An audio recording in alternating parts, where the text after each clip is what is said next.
thing. I mean, you know, there would be no Yosef ben Yochanan if it had not been a J.A. Rogers, you know. He constantly keeps shining this light on this prestigious fact that these Europeans have all these black folks in their family tree, you know, which in 1930, 40, and 50 was quite a revelation. Okay, I mean, you know, as far as black folks are concerned, but we have to look at the psychology of our people in the 30s and 40s and 50s. You know, when the illusion of inferiority was alive and well in black folks' mind, you know. I mean, to be a little bit lighter than dark brown was somehow more prestigious than being jet black. You know, that's the kind of psychology our parents walked around here with, you know. And I had one of them light-skinned daddies. My daddy's light as that sister there with gray eyes. And this is his head. I look exactly like my daddy, except I'm dark brown. And he got in a cab. The only time I could see him project his pride or his ethnic, he got in a cab, me and him got in a cab coming from downtown, and the white cab driver said, "Where you want to go, Mac?" I said, "Don't be calling me no damn Mac. My name ain't Mac. My name is Mr. Freeman, and don't you forget it." And the white dude said, "I'm sorry, sir. I'm sorry." You know, because if you look at my daddy quick, you thought you was looking at a white man, you know. So you look at him real good, and you can see the brother coming up, you know. But he's an interesting man, and I truly regret that he did not get an opportunity to get the kind of education that his heart desired. He was almost completely illiterate. He could hardly read. But he loved law and he loved politics. When he died, he had 3 books. He had a dictionary, an encyclopedia, and one copy of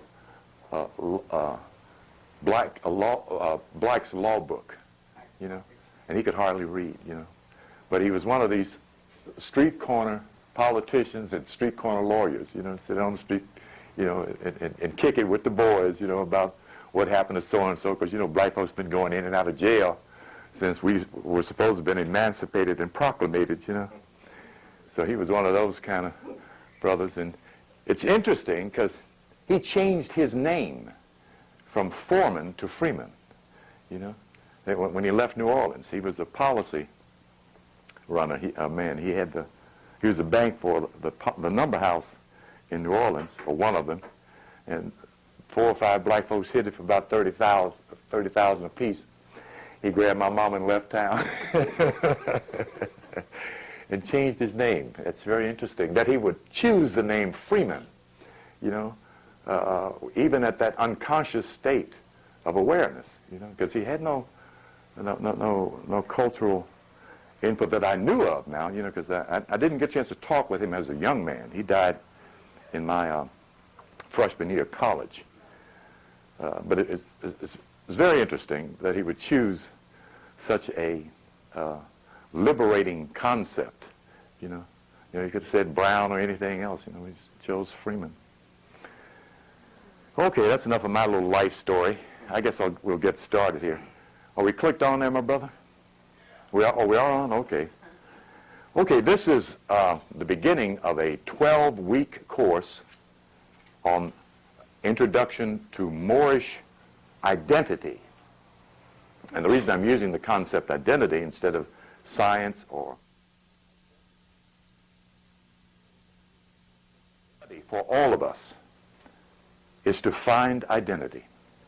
One of the major symptomatics of what's wrong with black folks in America in 1997, February, is the problem of psychological disorientation about who we are and what we are, and most assuredly where we are.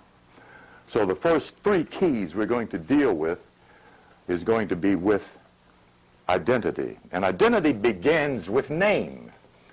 Now, I'm not collaborating, I am collaborating, I'm not contradicting the idea of the membership and being a part of the Moorish nation, that's important for us to have a collective consciousness idea. No matter where we are or what we're doing, we've lost that. And we've bought into just being Americans. And even with big money, it still is second-class citizenry in this country, you know. I mean, you know, it doesn't matter. We see that with what can happen to any black man, woman, or child in this country. Of course, it's gotten to be dangerous for anybody in America to be on the street. But thinking of Enos, whose parents were able to surround him with wealth, but they couldn't protect him, you see. But they had the money and the prestige to do so, you know. Of course, I mean, you know, rich white folks' kids are dying too, so that's not really the major point.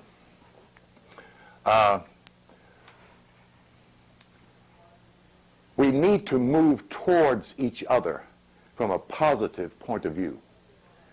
But we need to do it knowledgeably, not with the fervor and the passion of rejection.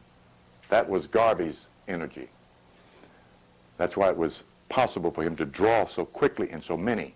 Black folks knew white America didn't want them. They weren't blind about that they were outside of the center of everything, you see.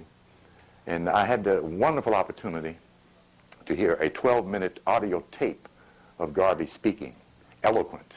You know, brothers, words get in your ear, you got to listen. You know, you can't ignore him. He was just a born orator, you know. But the energy was that of fury during his time, just as it was during Drew Ali's time. The black folks were angry. You know, we like to talk or point out the idea of hate and hating. That was not black folks' energy. They were angry about the stuff, you see. Maybe they could not define or distinguish the difference between hate and anger. But the problem, the energy, was that of anger, of being mistreated, you know, of being maltreated, and of being used and misused. That was the psychological state of the unconscious Moors of that period. And it still is alive in the unconscious level of our subconscious, as we saw with Rodney. You know, that was anger. It wasn't hatred, it was anger. You know, anger is a behavior, you know, that drives you forward, you know, if you don't check it. And can, as we've seen, can destroy your life. So the first thing we want to deal with is identity. Well, one of us is getting ready to write here, but first I should be writing identity. The important key about this concept is that identity begins with name, not color, not size, nor gender. And the problem of gender has been a religious problem for black folks in America. As Christians, we have a male God only, you see. And that automatically put the woman, the mother, not way in the background, but way up under the pulpit, you know. And that has been a problem, and it's still a psychological problem for black women in America who own the black church. That's her church. She built that, you know. But she does not control it, because as far as the preacher is concerned, that's her Jesus. You know, she'll die for her preacher. She'll die for him. You know, black woman loves the preacher. That's what kept the black Christian church up. Okay, believe it if you don't want to believe it, but if you look at the count of congregation of individual and collective churches, the majority of dark-skinned, broad-nosed, thick-lipped Christians in this country are black women, not black men and black boys. Okay? That's who that church belongs to. Name is significant because it tells us about nature, about our nature. That's why all of the scriptures are filled up with all these remarkable names for God. Okay, as we talked in other classes, the Quran has 99 names, the Bhagavad Gita has 108 names, and the old Bible, the Torah, had 72 names printed. There were 72 different names in the Old Testament of the Judaic Bible. And then, of course, the New School, the Protestants, took them all out, you know, and just put Jehovah in there. In some editions, they just put Lord, which brought it closer to the science of the Scriptures when they did that. But the concept name is not nationality. It can become nationality if a people claim themselves as a nation. The important key we need to understand about this particular name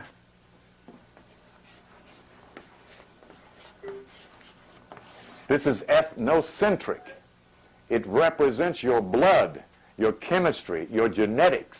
Wherever dark-skinned, broad-nosed, thick-lipped, and furrowed-haired people are on this planet, they keep making the same complexions, the same features, the same bone, body structures, and the same genetic coding. That's ethnocentric. Okay? And that's important because you're talking about your Monday to Sunday psychology. Okay? When you go in the freshman year of college, you go in, what's up, my brother? Then when you come out and graduate, you come out, how are ya? You've changed your psychology. Okay? Okay? You went in black and come out Afro-Saxon, as one brother said. Yeah. And that's confusing, you know, and we all know that. I mean, we've met brothers who stand on that academic platform, political platform, who if you put your hand over your eyes, you could not tell if that's a white man or a white woman standing in front of you. You couldn't, you know? And I understand how that happened, okay, because I had to deal with myself. I remember when the head of the boys club met me after my freshman year of college, and I saw him going across the street, and I said, "Hey, Mr. Spotwood," and called him, you know, and one of them shook his hand, "Hi, how are you?" And that was me talking, you know. He said, "Little Cornelius," you know, like that. My goodness, you can articulate and you sound intelligent, you know. That was the measuring rod for being intelligent, educated, or whatever concepts that fit some higher status than being a colored kid, you know. Okay, so we understand the model of that was set up, that we were supposed to go through, and the fact that little or no teachers were paying any attention to Carter G. Woodson. There were a few around. I had one of these nationalist grade school teachers, Miss Moody, who played, what is it? I hate to see well, what's that song? Dun dun dun dun. The evening sun go down. She called that the national anthem. Mrs. Moody. She was a music teacher. She's very, very Afrocentric, I guess would be an appropriate word even for then. She didn't say that, but she kept talking about our people, you know, or it's in all black grade school, you know, but she talked about our people, you know. So, beginning at this point is for us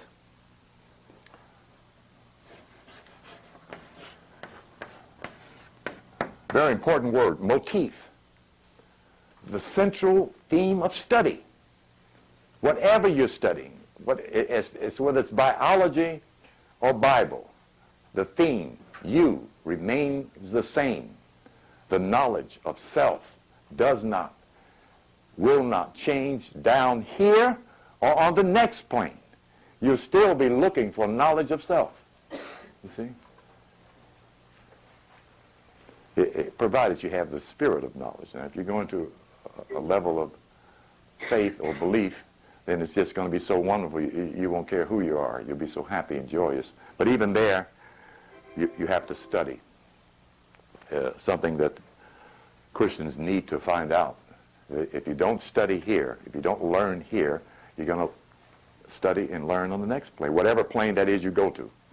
Okay? I mean, everybody ain't going to heaven that's coming out of the church. Some of them going to another plane that look just like this one. You know, they wake up, get up out of the bed, and they'll be somewhere else. You know, they'll be the same size, the same individual, except their consciousness will be different. You know, that's one of the passing over levels of a fourth dimensional process. That isn't evolution, that's a revolution, because they got to come back down here, get them another body, and start off where they left off. So we begin with name. In the first place I want us to be able to look and to make reference to is in the dictionary. Okay? And Oma, do we have that big old dictionary? They got one about this big. Got every word on the planet in it. Is that around? Yeah. Okay, I need to get that because I want to do this as systematically as possible. Yeah. Oh, there you are. Okay, I need the big dictionary. Thank you. The brother heard me all the way back there. Yeah, the name isn't in every dictionary. The little $3.95 pocket dictionaries you buy, it's not going to be in there. Okay. I had the wonderful pleasure one day of going in Goodwill's, just browsing, and like I like to do, and go back there where most white folks don't go back, in them big barrels where they throw the books instead of throwing them in the garbage can. And there was this dictionary, published in 1958. Cost 50 cents. You know, and first thing I do is turn right to the B's, you know, because that's where you find more at. Right under black, the next word is black or more. And it was interesting because it gave a descriptive. Any dark-skinned person, anyone in Africa, and in parentheses, it read a word no longer used. Well, that blew me away, you know. Okay. Now, those are descriptives. Those are not definitions. And let me see if I can find it in here. I'm sure it's in here. Otherwise, Uma wouldn't have it in here.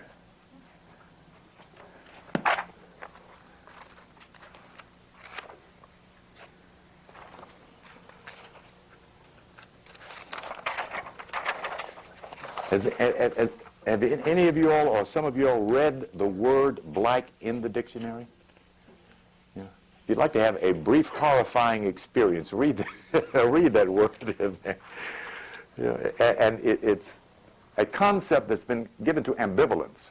In other words, it has a positive side and a negative side. But most of it, you first introduces this negative stuff of what's wrong with black. Everything that's problematic in Western Hemisphere mentality is black, and everything wonderful is white. And that is most assuredly a problem.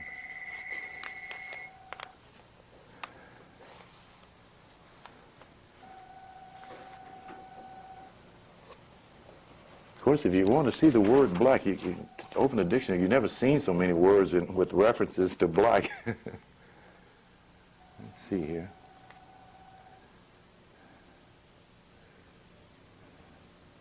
Yes, blackamoor.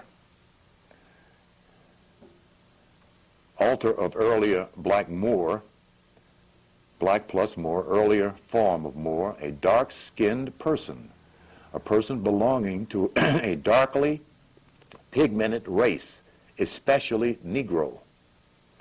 Okay, we can buy that. Okay, so now that concept has been in the dictionary since Noah Daniel Webster published his dictionary, because that's who published the American English Dictionary, not the one who published the English Dictionary. That was a European. Okay, there's a European dictionary from which this language comes from, as that language comes out of the Anglo-Saxon language, which comes from the Latin language. Okay, it's the base, the Greco-Latin language. So if someone is asking, then you can point them to the dictionary. They'll get at least a descriptive which begins. This book here, as wonderful as it is, as far as they went, was to give a descriptive of blackamoor and a descriptive of Moor. They do not define the concept. None of them did. We're going to deal with that today, or tonight, rather. As I pointed out in my first lecture on Moorish science, name, meaning nature, is also a part of psychological behaviorism. We are motivated, moved by names. When you as a parent call your child, "Come here, baby, come here, honey, come here, sweetie," a little boy, a little girl toddles over there and waddles over there, giggling and smiling. But when you reverse that appliance, "Come here, fool, come here, come here, come here, you little crazy," the child backs off, okay? So that we see that names move our consciousness. It causes behavior, positive or behavior negative. A black mother and a black father should never call their child negative names. And understand something, children don't forget those, particularly between the ages of 6 weeks, 6 weeks, and 16 months. That's when this cortex is forming awareness of meaning of things. 6 weeks. And probably earlier than that. I'm just going by what the brother talks about in Black Child Developmental Psychology, Amos Wilson, in terms of looking at what a black man and black woman is. You have to look at what a black baby is, okay? Because that's what you begin raising. Raising this way, not rearing this way, okay? In other words, you can't beat a child into a good boy, a good girl, okay? I don't care what all these old athletes and old preachers and old politicians, well, my daddy didn't spare the rod, so I'm a better person for it. No, he's not. You know, maybe he didn't do what somebody else did, but beating, hitting, kicking, slapping children does not make for good behavior. Particularly the children that are coming on this plane during these cycles. These are high souls. You know, if you have a talker, Gemini, for instance, you don't tell Gemini to shut up. You talk to Gemini to get good response. They are not only talkers, they're rational. They are thinking. They have a vocabulary. They have a point of view. And much of the time, they have a defensive point of view that's legitimate. Okay, I don't want to get too far away. This is Gemini talking to you, so I'll get all off to the side there. I'm going to try to keep my focus today. We're only going to do 90 minutes.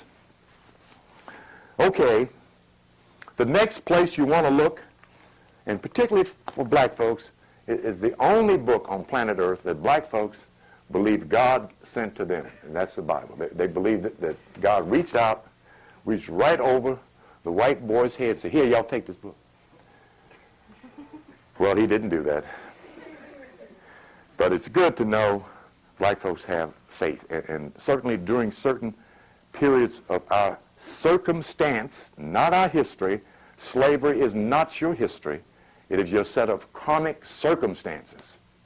Okay, with his story, he's calling it our history. But that isn't what history is. Those are not your records of the past. Okay, when someone makes you do something, that's his doing that to you. Okay? When you decide what you intend to do, accomplish, achieve, aspire to, that's you making your own records of the past.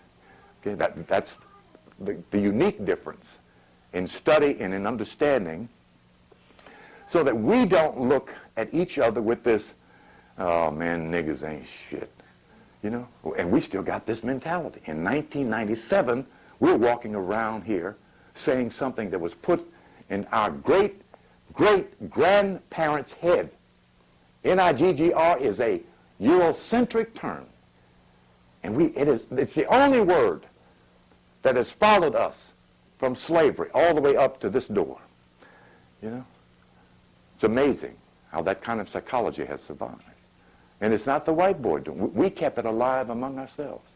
But if you note, within the past couple of years. You don't hear it so much on the bus and on the street and in places as we used to, like 5 years ago. You know, brothers had me standing on pins and needles, man, because they was throwing that word back and forth back like it was some kind of compliment. Hey, my nigger. No, wait a minute. No, that ain't what I am, you know. And if you didn't correct them, they wouldn't know, you know. Brother come in the Krispy Kreme. Hey, my nigga, give me a light. And I just stood and looked at him, because that's all I could do, just look at him. You know? And he looked up, waiting on me to give him a light, you know. I just stared at him. He went, oh, man, you know, because this whole thing stopped functioning, you know, when something in him told him, wrong, you know, buzz, you know, wrong answer, you know. So it's important to be corrective, very important to be corrective. The central theme of study is yourself. Okay, you turn then to Genesis chapter 10 for the genealogy of one of the characters of this lineage that we've discovered, and even the Reverend know that the Hamites were black. Of course, they also, I think they've stopped doing that, though. I think some of them have stopped repeating this myth that God cursed Ham. You know? And that's what they were saying, though that's not in the book. Okay? You know, Noah is the one who was supposed to have cursed Ham. Okay? But when you pick up a book on ancient Egypt and the secrets of the pyramids and the secrets of Egypt and the history of Egypt, you wonder what they're talking about in terms of curse. But of course, the concept curse means consequence. And the technical term for curse, consequence, is karma. But you turn to Genesis chapter 10, and you come up with, first, Ham. This is supposedly the parent of one of the sons of Noah who went east of the Garden of Eden, which would put him in the northern sector of Africa. Okay, that's geographics. But when you look carefully at the etymological term, I didn't need to erase that, you'll find out that Ham is not Ham, but is Cam. And that by looking at another name with the same concept on it,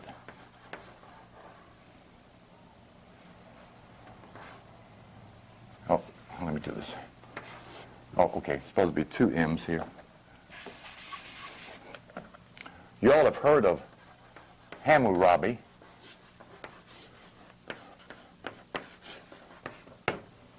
Whose name was Kamur-Rabi. Okay. Here again you find Moor. There's also a name in the scriptures. I pointed this out in one of the classes. Most folks pronounce it Hammer. That's Hamur, which is, again, Kamur. Okay.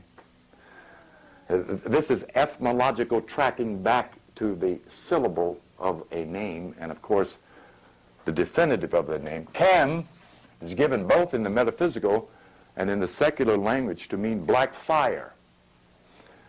And of course, Moor, which is not given in the dictionary or the metaphysical dictionary in name, but in descriptive, means Lord of the earth. We'll get to that in a minute.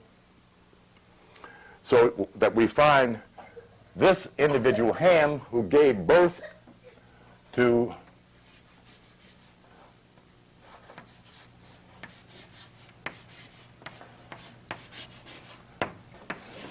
Mizraim. There is a verse somewhere in the Bible that states, but Egypt is Mizraim. If you look in Harper's Dictionary or Biblical Encyclopedia, you'll find a synonymic transfer of this syllable equals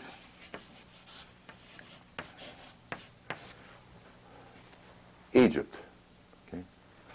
In other words, this concept, Mizraim, is the Hebrew translation of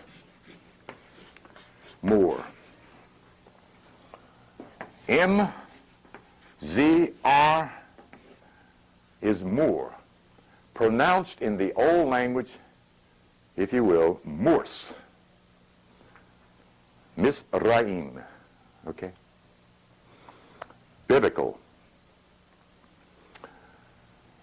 Then, of course, finding what you can is now being made available in history. Will bring us to the connection of the records of the past that our ethnocentric name is Moor. These do not verify it as ethnocentric, even though Pimento Bay does talk about ethnicity in a wonderful chapter, but he doesn't define it. Okay?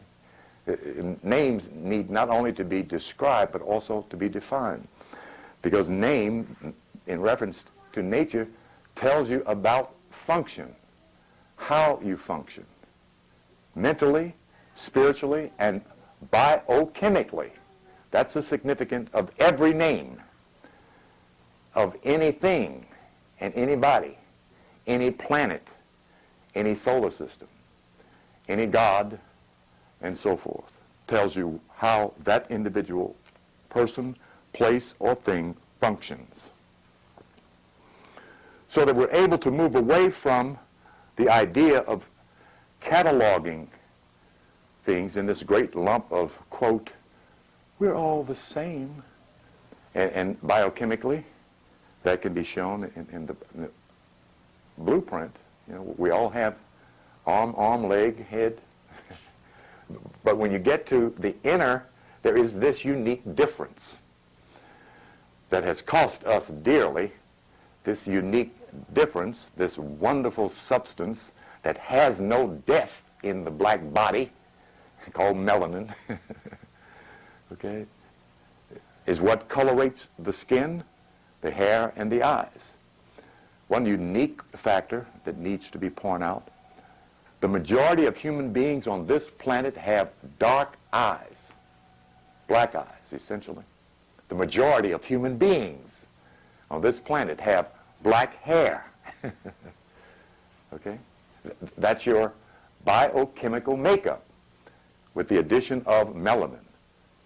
The, quote, white Asian is light skinned because he's in a northern climate. When you're in a northern climate, the melanin ceases to colorate the skin because it keeps the body warm. When we are in a cold December, hell, I get lighter. You see? Because the melanin that keeps making dark brown skin starts keeping my body warm. Okay? And we can tell that, you know, hell, just pull up your sleeve. Your hand is dark brown and your arm is light brown. I mean, you know, that's simple. Okay? The important factor about the melanin scheme of biology is that it shows without question, as Leakey pointed out, the origin of human being was a black woman. And the reason we know that is because all children come out of a woman, including Adam, as quiet as Christians try to keep it. Thank you. A little shot of gin here.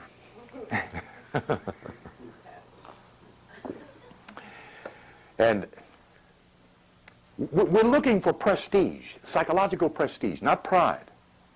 Pride is faith without knowledge. We're looking for awareness of self, you see, that lets us know more about who and what we are. Because when you talk about function, you've got to talk about power. When you talk about power, you're headed towards God, because that's who's got all the power. And we want some. So we keep looking at this uniqueness that makes us different. You see? And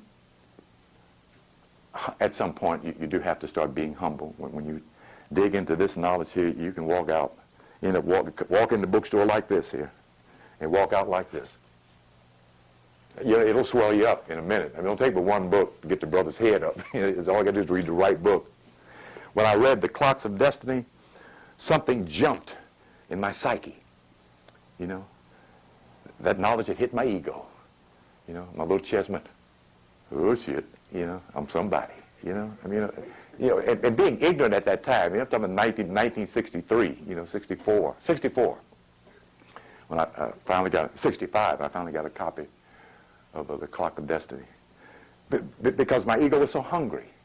And I had accomplished a lot as an athlete. I wasn't, I could throw it down in there, bounce that ball, but it doesn't bring up the balance of human dignified psychology. Basketball doesn't do that, we see that in the performance of Dennis. Here's a man who does not like himself, a black man who doesn't know himself. With all, and got a, if he put his money in his back pocket, his butt would be this big, But we can see that here's a man who doesn't like himself.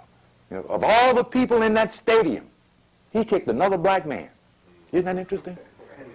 And the majority of folks in there white.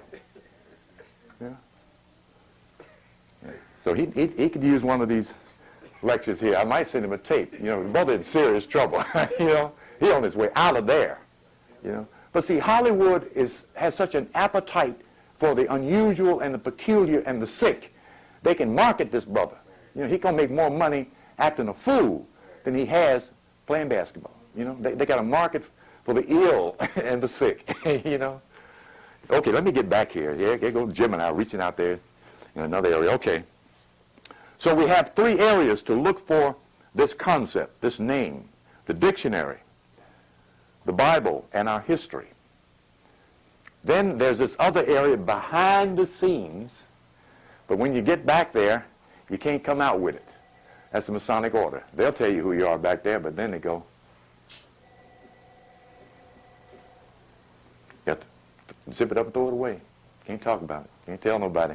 You can't tell your children. You can't tell your mama. You can't tell your you can't tell nobody. Okay? That's the oath. Keep the secret. See? But the oath that the European Mason was taking is don't tell them who they are, because we need them for free labor. You see? Now, that sounds biased. I mean, I'm getting to sound like Elijah Muhammad, but Elijah had a lot of truth going for him. He just was not educated and did not have the cadre around him to do the research. The books were there somewhere. J.A. Rogers was around. This whole Harlem History Club was around when Elijah was out there, If you look at this one picture, and here's Elijah Muhammad standing up in the back of this group of Moors. Drew Ali standing up front. They're up on some steps. In the upper right-hand corner, with a fez on, this little short, light-skinned man, Elijah Poole Bey, belonged to the Moorish Science Temple. And the pictures don't lie. Though the Muslims would say, no, brother. No, but, they didn't want to admit it, but that's who was out there first, was Drew Ali. When I say out there, I mean out there where you and I and our parents could reach him. They could not reach the master who first went and got the knowledge and then made it accessible to the privileged among black folks. Benjamin Banneker Bay. Okay, the first black scientist in America. It was, as far as the Masonic order was concerned, that was Jesus. They treated him like God, including the European had to bow to the brother. The brother's spirit was so big. He couldn't get a charter here. He had to go to England to get it. And they treated him with royalty. Now, you can read that story about his life. Of course, it's doctored up and it's reversed. He was born of a black father and a white mother. His black father was his mother-to-be slave. And the big brother laid them big lips on her and carried on in the bedroom, and she carried him on out of slavery. That's how he got free. It went into Maryland. So Banneker was born a free man. Okay? We talk about a great soul reincarnating. We ain't got no books on reincarnation. We ain't got one book on all these great souls.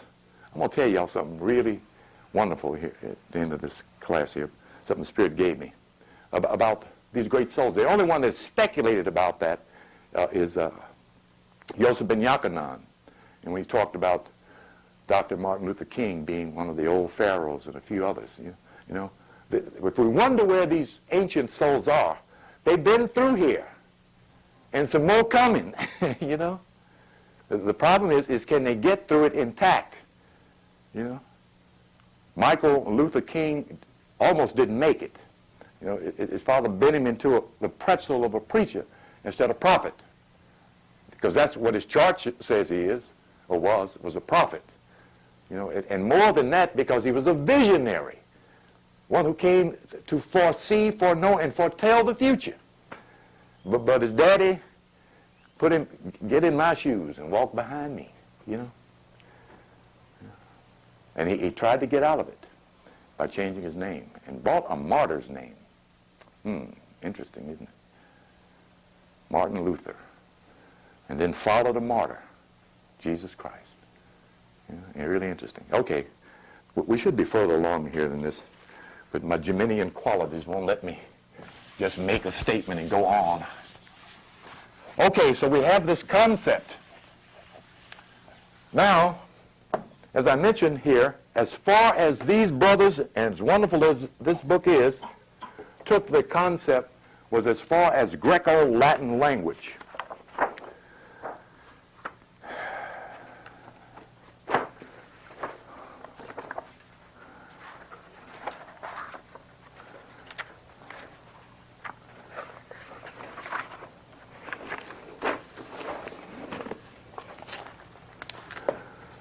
These names, where's the cameras on that side? Okay. Zoom in on that, my brother, so they can get a good picture of it. Can you all see those names from back there? Different ways the name Moore can be spelled, okay? With the O, with an A, and as the Empress points out, with a passion, it's spelled with a U, brother.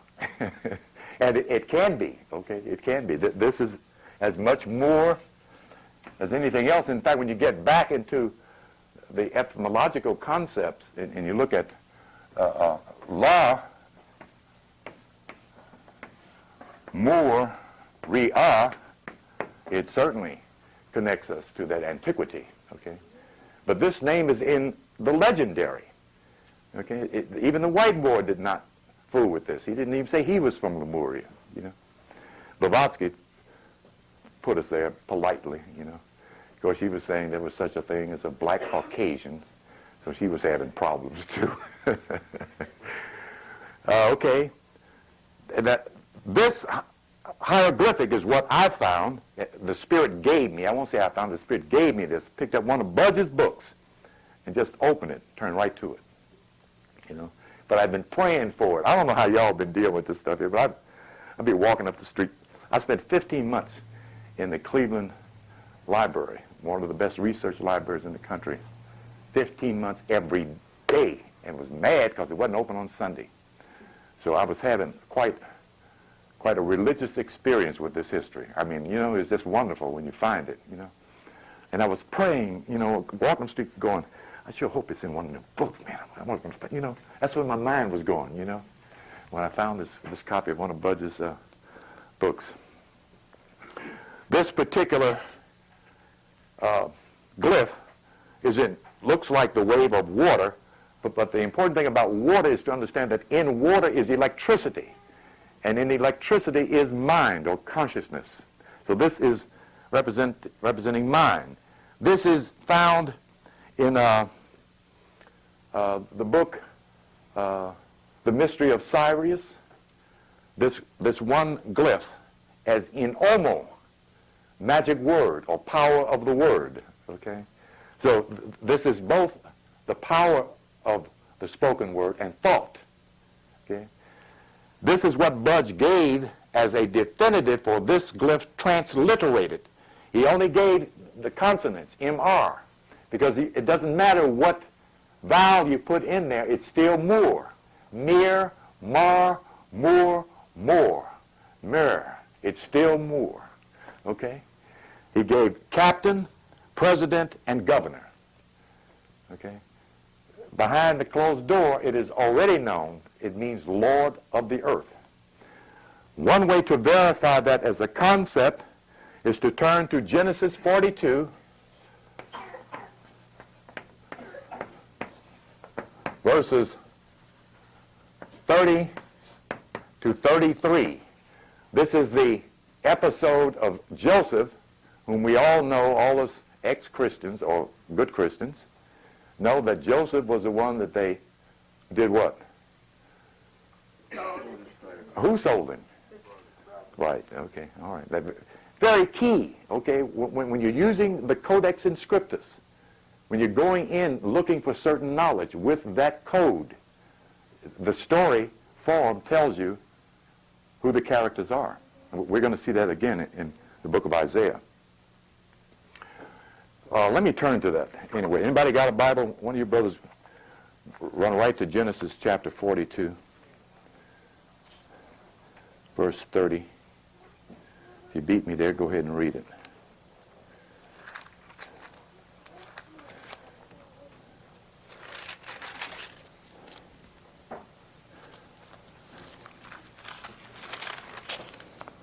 Okay, I got it. Now this is after Joseph had been in Egypt for a considerable length of time and had been put in prison. Okay? First he was sold as a slave, then imprisoned. Okay? Now what we need to understand about the concept slave and slavery, that what the educator in this country is still doing on the secondary level as well as the grade school level, when they talk about black folks, they tell the children sitting there holding a book, when they brought the slaves over here, okay, our parents were not slaves when they came over here. They were captured, okay, kidnapped, okay. Some were kidnapped in their sleep, heads covered and hit over the head with a club and drugged out to sea. I mean, literally drug out to sea. So we're not talking about slaves. We're talking about a deprocessing of a people who were certainly much more than what Europeans were able to do during and at that time. What had taken place here, the other brothers of Joseph had been sent into Egypt to get some grain. They had run out of grain in Jacob's homeland or territory, so they sent his other brothers, okay? And they came upon Joseph. And Joseph runs this story on them because he recognized them, but they couldn't recognize him being in the Pharaoh's garb. This was the governor, okay? Now, it tells you two things. If, as a black man, you sitting there and I walk out of a group of white men, you definitely going to know something noticeable about me, which says that if they couldn't recognize him, that meant that everybody around him was black, including him. Okay? So we're talking about the same people, different cultural backgrounds. Okay, the first key to that insert. Now this is Masonically coded. I want you to know that, okay? Okay, to let you know that those that were setting this book up were Kabbalistic writers. And those Kabbalistic writers, including Shakespeare, were Masons. Okay? Because that's who had the code. You see? Because the code came from your ancestors who brought the free stone Mason order to Europe. The Europeans didn't have it. See? And initiated both Europeans and Jews. Your parents were their teachers. Okay? And our history validates this. There's an excellent book. I mentioned it before, but Lucimba didn't get on it. Medieval Freemasonry by Elizabeth Cooper. It's a little small book. Costs about probably costs about $18 now. Used to be $12. That deals with this group of stone masons that come into Europe on commission and assignment to build castles, cathedrals, and palaces and homes for European kings and royalty. And they were a law unto themselves. They were not under the jurisdiction of any domain or dominion of any European king. They came intact with both law and order. And they were black, she says. They were African. But she does a very interesting, cute thing we'll get to later on. Medieval Freemasonry, Elizabeth Cooper. When they came to their father, now this is after Joseph sends his brothers back to get their other son, which they knew they had sold, but the two boys told him that he was back home. Okay? So I mean, it's a little allegorical story for them, as much of what you'll find in the Bible as valid knowledge. When you get past the story with the correct theme, motif, then you can unravel the meaning of and the knowledge of these stories in the scriptures. Okay. So they go back to their father to report that they didn't get any grain, and this is what they're saying to Jacob. When they came to their father Jacob in the land of Canaan, or Cain, they told him all that had happened to them, saying, "The man, the Lord of the land, spoke harshly with us and took us for spies of the country." Okay. Now, verse 33. It's a repeat, and it's verse 33. Okay, all right. "And the man, the Lord of the land, said to us, 'By this shall I know that you are honest men.'" Okay, so what is repeated there is the title of that man, the Lord of the land. In some texts, it reads Lord of the country, Lord of the earth. Okay, depends on the text. Okay. Okay, all right. There's one other place we'll get to later where it's found in the metaphysics of Revelations concerning the very nature of what you are is how and why you have the ethnocentric name that you have and why it was yanked out of your hand. Okay. Now what I want to do is get to the other central or primary central theme. I think most of you in here know that. And it is what in the Bible? Where would you go directly for that other central theme, my brother? What's the other theme? Huh? Who you are is who? Come on here, no more. Huh? Thank you. John 10, 31, 36. All right? No, don't y'all. Now, see, I feel like I ain't done nothing now if y'all can't come up with that one. If I mention... Yes, ma'am. Thank you. John chapter 10, verses 31 to 36. First place you look. Anybody got a Bible? None of you American Christians got no Bibles in here. Okay. Now, let me double up here because I'm running out of time. I'm not doing as much tape as I thought I was going to do. John 10. I misspelled John, didn't I? Got ready to spell Johanna. John. No, John, the book of John, the Gospel of John, John chapter 10, verses 31 to 36. It's an argument between the Pharisees and between Jesus and these Pharisees or Sadducees or these Negro-colored Jews. He said, "I have shown you many good works. For which of those good works do you stone me?"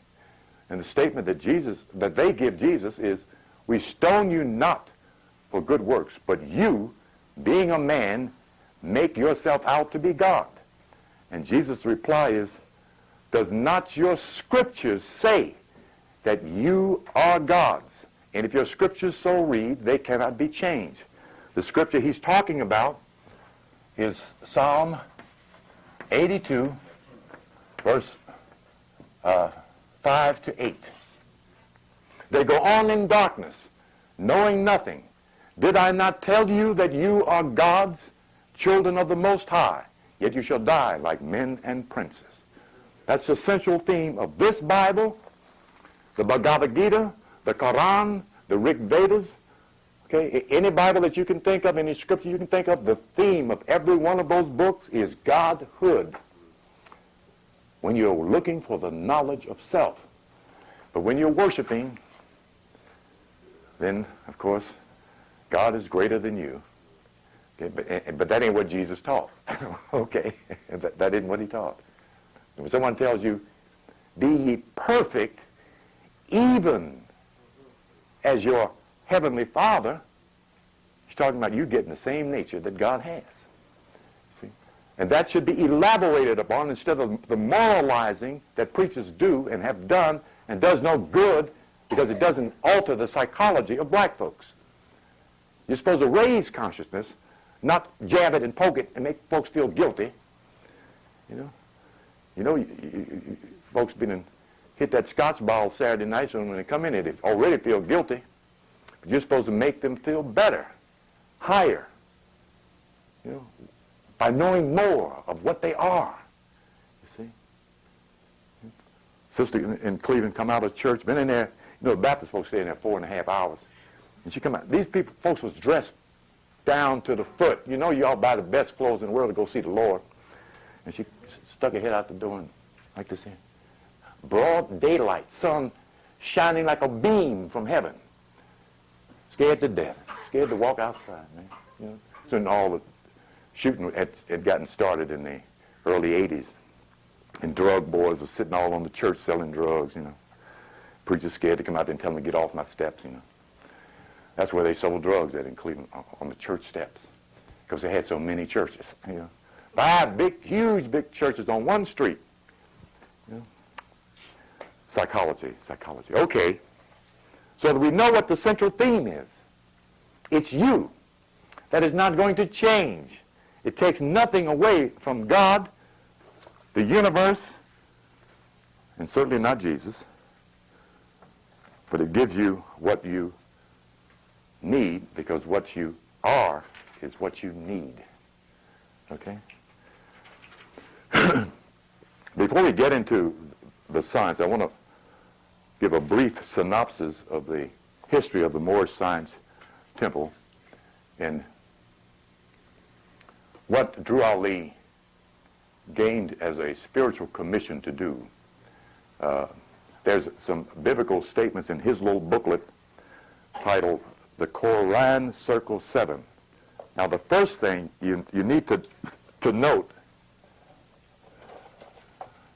about the word Quran is that,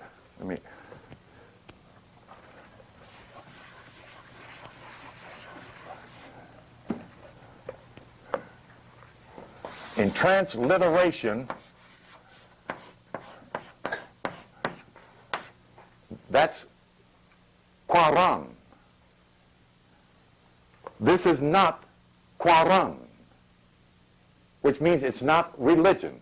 Okay, the first thing that needs to be pointed out, and Drew Ali didn't do it, but I want you to know something about Drew Ali's era and commission. We're talking 1913, when black folks had this much education and really wasn't that interested in education. First, they were interested in trying to get some chicken and some rice and some greens on the table.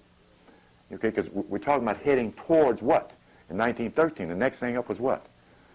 The Depression, okay?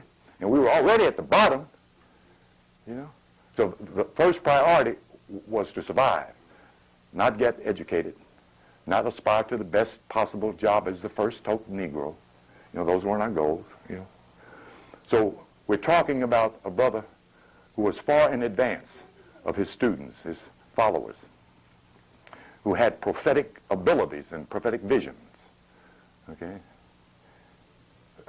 How do you raise the consciousness of those who are not educated, who are not into or pre-groomed for spiritual mysticism? Okay? The only way he could hand them science was through the same gate that they had perceived God to be already, religion. So he gave them the symbolisms of the science, while he gave them the religious overtures of the same religion that most folks, black folks, were subscribing to, Jesus, singing Baptist songs in pretty much the same way, except a little bit different. I'm walking up a 12-rung ladder, and that's what they're saying. I'm going up a 12 rung ladder. 12 rungs, 12 steps, 12 degrees, 12 spiritual centers to become the whole man. He was giving it to him. He was giving it to him as a religious overture. Okay? And they killed this man because at a certain point he started giving them more than that. Now, he didn't write that in this book, but he was giving them at a certain point more than that. And the reason we know that is because of who killed him. The FOP, the Fraternal Order of Police, killed him. That's a Masonic order. See, the same ones that killed Robert Morgan, the one who wrote the book and told on the Masons. Now, they did to him what the code says: if you break your oath, then you shall have your heart cut out and hung upside down. That's what they did to Robert Morgan. They beat Drew Ali to death in his cell, as best I know.